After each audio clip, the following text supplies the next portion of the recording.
नमस्कार श्रोते हो, कथा विश्व या यूट्यूब चॅनलवर आपले मनापासून स्वागत आहे.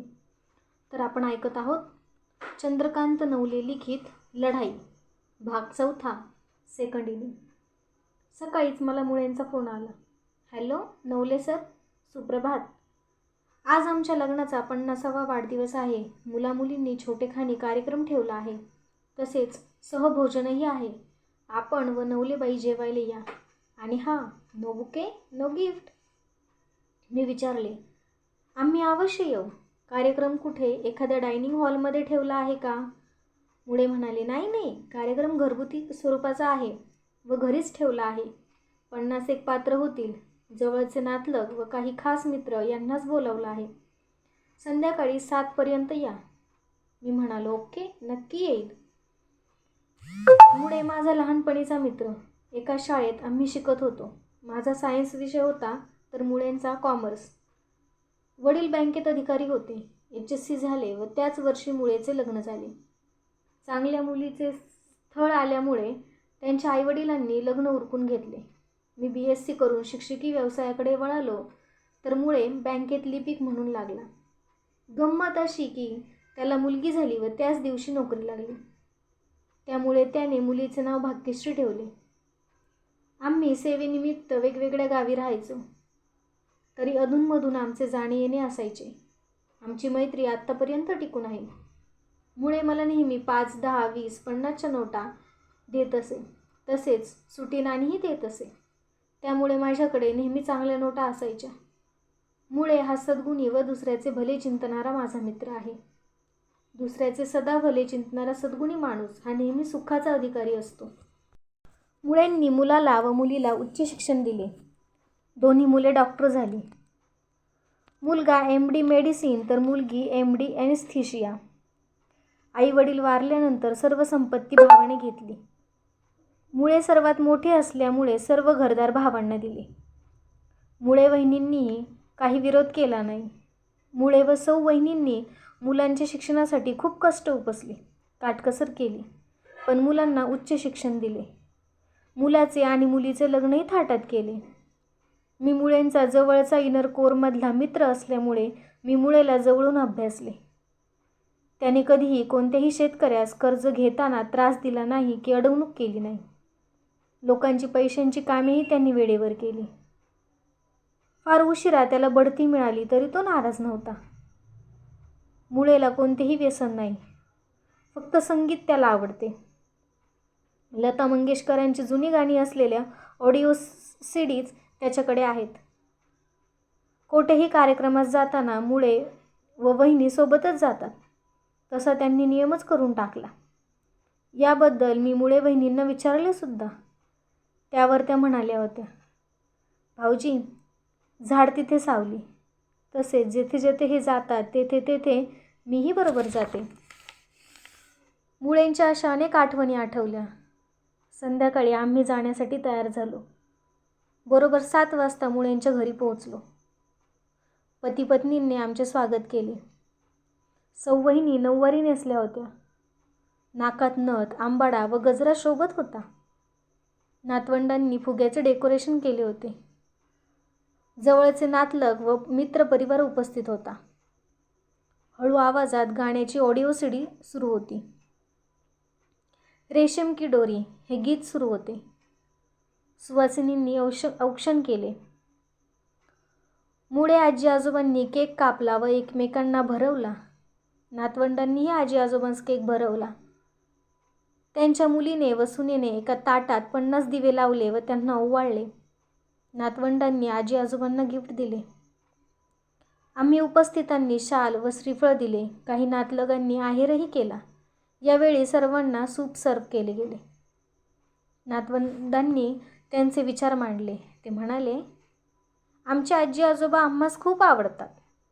आम्हाला ते पझल गेम आणून देतात, वाढदिवसाला भेट कार्ड देतात, गोष्टीची पुस्तके, खेळणी, शब्दकोडे असे आमच्याकडे आणतात.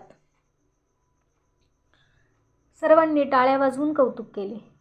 मुळे दाम्पत्यांच्या चेहऱ्यावरचा आनंद लपत नव्हता. त्यावेळी डॉक्टर अनिल कुमार लवटे यांनी वि. स. खांडेकर यांचे लेख संपादित केले. त्यामध्ये सांज सावल्या या लेखामधील खालील ओळी मला आठवल्या. माणूस वयाने कितीही मोठा झाला तरी त्याच्या मनातलं लहान मूल सदैव जागं असतं. कुणी कुठल्या गोष्टींसाठी शाब्बास म्हणून पाठीवर थाप मारली की बालक आनंदित होतं ना, तसं कुठल्याही स्तुतीपर शब्दांनी वृद्धांचंही मन सुखावतं. मुलांनी सुद्धा त्यांचे विचार मांडले. मुलगी म्हणाली, माझ्या मेडिकलच्या शिक्षणासाठी आई माझ्याजवळ होती. बाबा एकटेच हाताने करून खायचे. त्यांनी आमच्यावर खूप चांगले संस्कार केले. आमची लग्नही चांगली करून दिलीत. तसेच काही काम पडल्यास वेळोवेळी आमच्याकडे येतात. मुलगा म्हणाला, माझ्या शिक्षणाच्या वेळी आर्थिक अडचण असायची. बाबा एकटेच कमावते.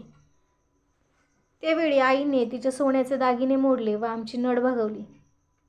त्यावेळेस मुलाच्या डोळ्यात पाणी आले. सुनबाई म्हणाली, सासूबाई मला आईसारख्या व बाबा मला माझ्या बाबांसारखेच आहेत. ते दोघेही मला मुलगी व घरची लक्ष्मी समजतात.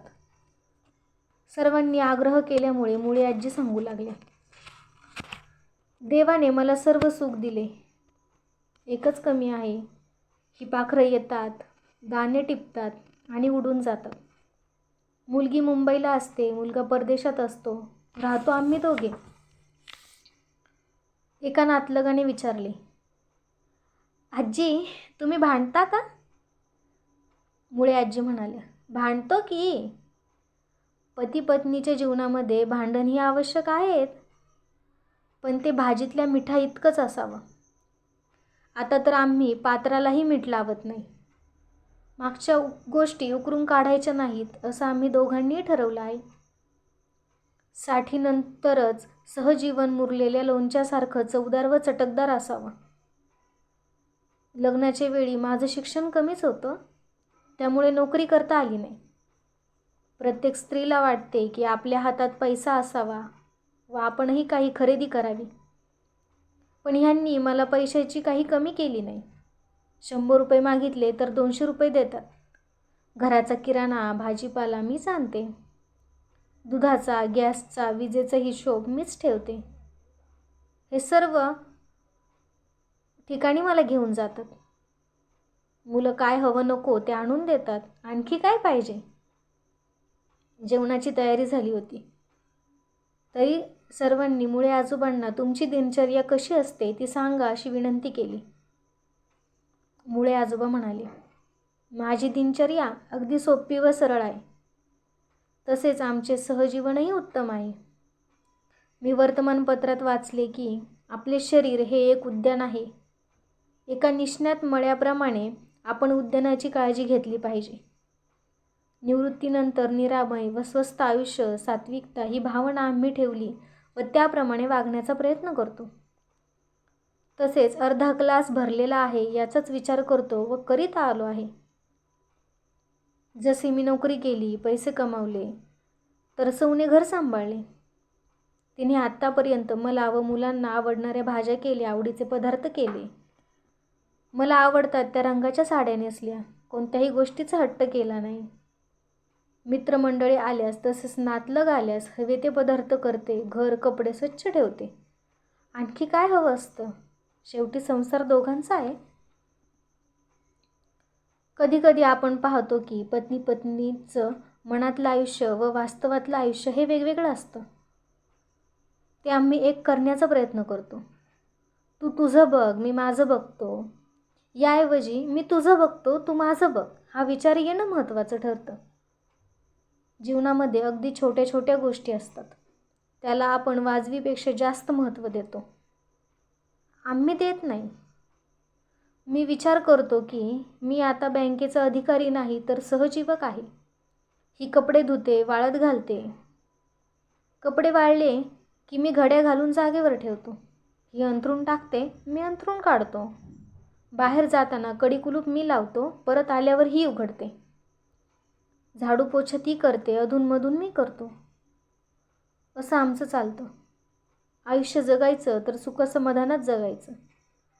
आम्ही प्राथमिक प्राधान्य आरोग्याला देतो. जेवण व व्यायाम याला महत्त्व देतो. 8 दिवसाला जवळच कुठेतरी बाहेर जाऊन येतो. बागेत गेल्यावर भेळपुरी एक प्लेट मागवून 2 चमच्यांनी खातो. पावभाजी एक मागवून 2घे खातो. कधी कधी लोक आमच्याकडे पाहतात, पण आम्ही तिकडे लक्ष देत नाही.